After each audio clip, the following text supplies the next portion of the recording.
ចូលឆ្នាំខ្មែរយើងមានពេល3ថ្ងៃបងអូនប្រុសស្រី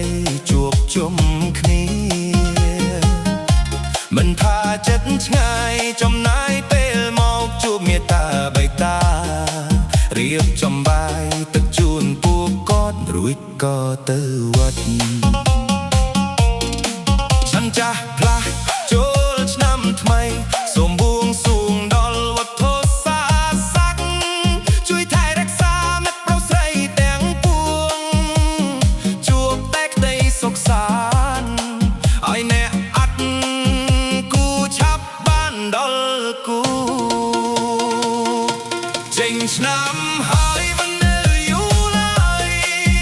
សុំឲ្យក៏ប្រពន្ធមួយទៅបានចូលឆ្នាំក្រោយឲ្យស្គាល់រសជាតិភ្លើទៅផ្ទះម៉ៃក្មេកកុំឲ្យគេសួរថាស្មើណាដល់គូ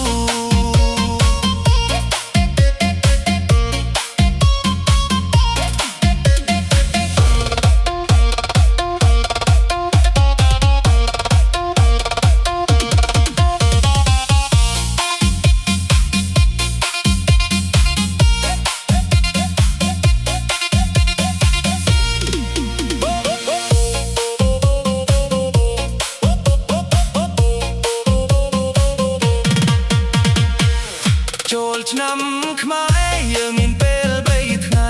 បងប្អូនប្រុសស្រីជួបជុំគ្នាមិនថាចិត្តឆ្ងាយចំណាយពេលមកជួបមេត្តាបៃតារៀបចំបាយទឹកជូនពួកគាត់រួចក៏ទៅវត្ត